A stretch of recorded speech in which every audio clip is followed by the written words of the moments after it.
Salut à tous, c'est Axel de testmobile.fr. On est chez Sony qui présente à la presse française le Sony Xperia Z Ultra. Donc c'est un terminal, on va dire énorme, ultra premium, qui est d'ailleurs qui sera proposé d'ailleurs à 729 € nu, donc c'est pas un petit prix.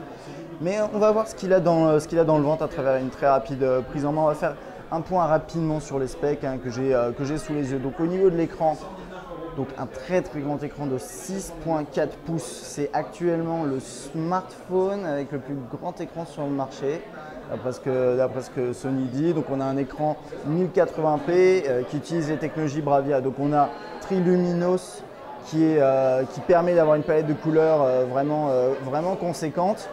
On a également X-Reality qui en fait est un peu la même chose que Bravia Engine 2 mais avec du upscaling pour bénéficier vraiment de cette grosse densité de pixels et cette grosse résolution.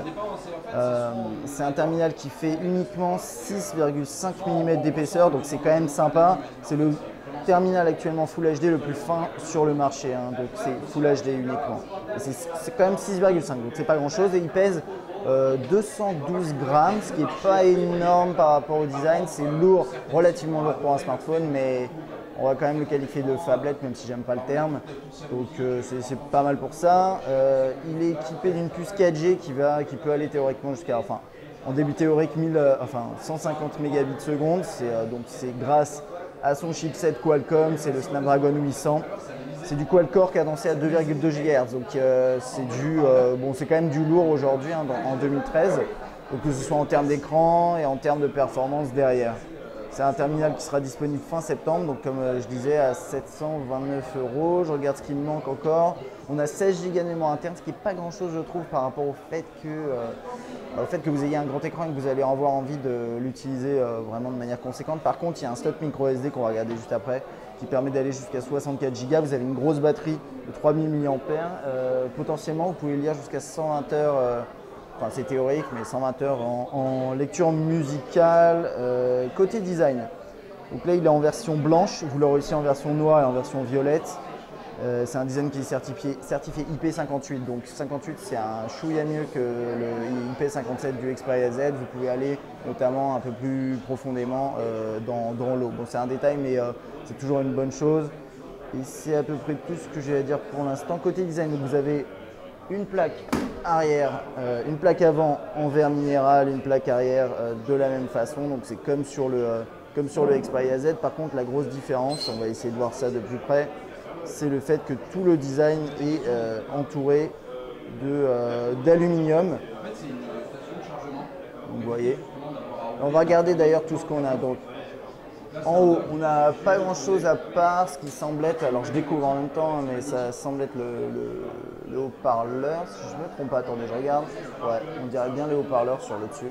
Sur la droite, on a un port ici que je vais ouvrir pour le micro USB. Voilà. Donc là, il y a un cache. Ça, c'est important de le noter. On a un cache, mais pas pour tout. Vous allez le voir. Là, on a un dock magnétique qui permet donc de connecter tout simplement un dock pour le recharger ou pour connecter à votre ordinateur. C'est un dock, je vais essayer de vous le montrer, qui est ici. Je ne sais pas combien il coûte, mais en tout cas, voilà, vous le posez dedans et c'est magnétique, c'est plutôt pratique. Et là, c'est du USB, donc vous pouvez plugger un ordinateur sans problème. Voilà. Et ok. Ici, on a un second cache qui, si j'arrive à l'ouvrir, non, c'est pas un cache, pardon, ça fait partie du design. Désolé, je cherche juste. Ah voilà. Donc de l'autre côté, on a, ça c'est important, on a le jack 3.5 qui n'a pas de cache, comme sur le Xperia, contrario du Xperia Z, on n'a pas de cache pour le rendre quand même étanche, donc ça c'est plutôt sympa. Micro USB ici, jusqu'à 64 Go, un bouton on-off type Xperia Z, mais qui ressort beaucoup moins, donc personnellement je le trouve moins pratique, à voir en test après. Bouton de volume et je pense que c'est pour une lanière, ouais. Un truc comme ça. Là, on a un haut-parleur, donc sûrement que là-haut c'était autre chose. On ne sait pas, peut-être on en a un de chaque côté. Ça, jamais j'ai un petit doute, je suis désolé. Et c'est à peu près tout. À l'avant, on a caméra frontale, Et à l'arrière, on a l'APN 8 mégapixels sans flash. C'est important de le noter. Pour ceux qui ont vraiment une nécessité du flash, voilà, vous pouvez vous brosser. Ce qui est important quand même de noter ici, c'est que c'est du 8 mégapixels. C'est pas du 13 comme sur le Xperia Z. On a un axe photo qui est vraiment moins important. NFC avec un petit logo qui est positionné assez étrangement, je trouve. Je le verrai plus ici, mais ça dépend où est la puce aussi. Et voilà, c'est à peu près tout. Côté sensation en main, je ne vais pas vous cacher que je le trouve juste géant en termes. Alors, il est énorme, ça c'est clair, et c'est très difficile de le manipuler. Moi, je demande à avoir vraiment en test parce que là, c'est juste super tendu. Mon Note 2, il paraît ridicule à côté, mais c'est un Note 2. Il paraît ridicule alors que je le trouve déjà bien grand. Et ça, pour moi, on a dépassé la limite. Donc vraiment, on verra lors du test ce que ça vaut, mais moi, ça me fait vraiment peur. Mais au-delà de ça, quand même, l'aluminium, le verre, la finesse, tout ça, ça fait que c'est un design ultra premium et très très très intéressant. Alors on va faire un tour rapidement dans l'interface.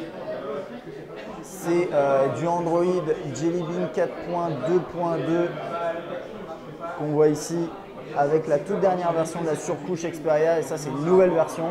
Donc on va passer très rapidement dedans, mais vous avez voilà, home screen avec les systèmes de widgets ici. Vous avez le multitâche avec les micro-applis, et comme l'écran est plus grand, vous pouvez en ouvrir plusieurs. Je vais vous montrer ça. Voilà. Donc là j'en ai ouvert plusieurs. Donc ça c'est pas mal. On peut en ouvrir plusieurs, on peut les fermer. Vous avez une rangée un peu plus conséquente d'icônes en bas dans le dock. Le menu principal, classique, mais avec ce petit truc là sur le côté qui arrive, avec recherche d'applications désinstallées, tri personnalisé, alphabétique plus utilisé, téléchargé. C'est bien. Moi je trouve en plus ça utilise l'esprit Android avec le menu qui slide sur le côté, je trouve ça excellent. Donc ça marche bien. Là-haut, on a un peu plus d'éléments à voir. Si j'arrive à vous le montrer, désolé. Voilà. Le son, Bluetooth, Wi-Fi, données mobiles, NFC, 4G et Stamina. Bien sûr, vous avez le mode Stamina. Ce serait dommage de ne pas le mettre quand même sur un terminal haut de gamme comme celui-ci. Je vais prendre ma liste et voir s'il y a des éléments importants à mentionner. Alors, ouais, il y a un truc que je vais vous montrer très rapidement. Vous pouvez l'utiliser avec n'importe quel crayon à papier, avec ce genre de mine, ou stylo métallique. Et ça permet notamment, si j'y arrive, de dessiner. Et c'est plutôt réactif. Alors là, c'est un prototype, mais ça marche plutôt bien. Mon petit problème, c'est utiliser un stylo finalement. Bon, crayon à papier, ça va, ça laisse pas trop de traces. Il y a un crayon qui bave un peu, ça va commencer à devenir un peu difficile. Donc je ne sais pas trop comment ça se passe cette histoire. Mais en tout cas, je vous déconseille quand même d'utiliser un stylo un vieux stylo qui bave, un bic un peu crado. Ça me semble une assez mauvaise idée. Ok, je regarde juste s'il y a des fonctionnalités que j'ai pas mentionnées. Le clavier, on va parler de ça. Et c'est à peu près tout. Ouais, non, il y a un petit truc aussi dont j'ai pas parlé, mais c'est que Sony va proposer un accessoire un petit peu comme HTC le fait en Chine avec ses smartphones à grand écran. Ils vont proposer un accessoire qui s'appelle le SBH52, et qui coûtera 119 €, ce qui est assez cher. Et en fait, c'est un mini téléphone qui s'appaire avec ce truc-là, avec le ZU, ou n'importe quel téléphone d'ailleurs, mais en tout cas avec lui ça a un sens puisque c'est un tout petit smartphone, tout petit téléphone avec un écran pour lire ses textos et la possibilité d'appeler. C'est pas un kit Bluetooth, c'est pas une oreillette, c'est vraiment un mini smartphone. Et ça montre à quel point effectivement on fait un grand écran et on a conscience que c'est important, les gens aiment bien les grands écrans. Mais derrière, ça induit quand même pas mal de problèmes de manipulation et donc on vous propose un accessoire pour pallier à ça. Bon, à voir. Ça, je ne sais pas si on pourra le tester par contre. Je vais faire un non merci, je vais essayer d'aller sur Test Mobile assez rapidement. On est connecté en Wi-Fi, c'est pas ça que je veux. Alors, j'ai pas configuré le clavier, là on l'a en une fois. En plein écran, mais on peut aussi l'avoir de façon décalée. C'est à configurer dans les paramètres. Là, je vais pas le faire. Je vais essayer d'aller sur Test Mobile pour voir ce que ça donne, parce que c'est vrai, c'est ça aussi l'intérêt sur un smartphone de cette taille-là, c'est de pouvoir naviguer sur le web de façon extrêmement confortable.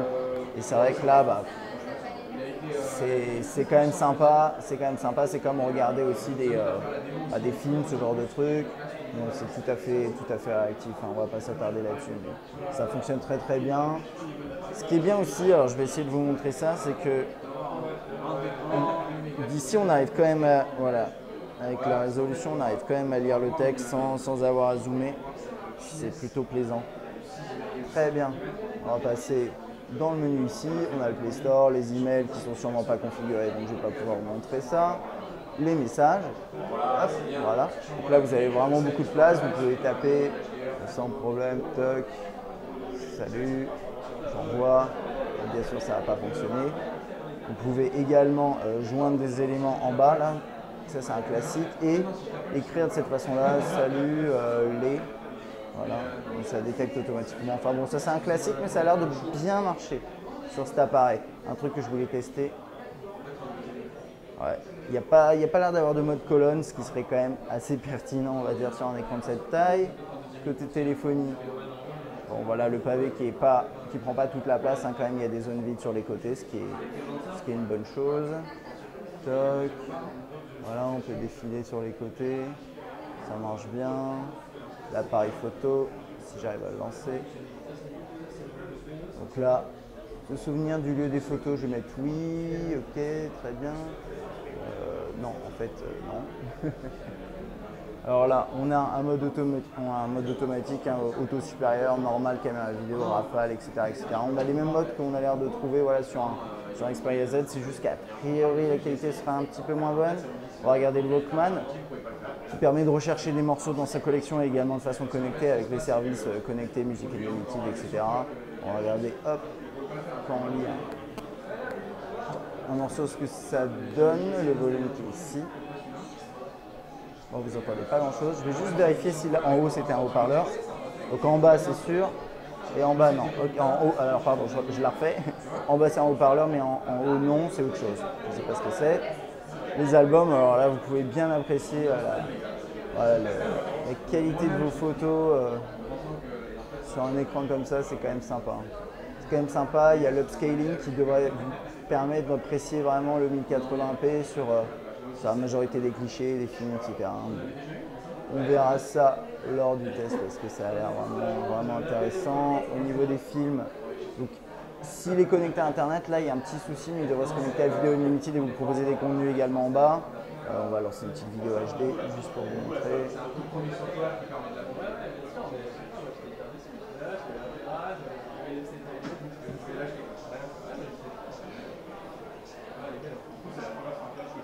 Bon voilà, ça envoie quand même hein, pour tout ça, mais bon c'est une évidence, hein. Plus l'écran est grand, plus le contenu est agréable à apprécier, on va dire, et appréciable. L'agenda, on va pas s'attarder là-dessus, pour s'organiser, on a la place, c'est bien. Alarme horloge, je vous ai montré dessin très rapidement, mais vous avez voilà, une application dessin, on va repasser dedans très rapidement, pour revenir en arrière, créer un nouveau dessin, c'est un peu plus complet là. Donc on a ça pour la gestion du crayon, ça c'est pour définir le fond, on a même des petites moustaches, des trucs un peu rigolos, et on peut rajouter une photo, soit la prendre, soit aller la chercher dans la galerie. Quelques outils, je vais regarder ce qu'il y a, pas grand chose, toc toc toc, je pense avoir fait le tour là. Et les notes ici, voilà la prise de notes, de cette façon là, voilà, on peut dessiner ici. Pour écrire du texte en saisie manuscrite. Bon, je pense avoir fait le tour hein, sur ce Xperia Z. Dans une prochaine vidéo, on le comparera rapidement en termes de design j'ai dit Xperia Z Ultra. On va le comparer juste après en termes de design à un Xperia Z classique et un Note 2 un peu plus longuement. Donc voilà, si vous avez des questions sur ce ZU, n'hésitez pas. À bientôt.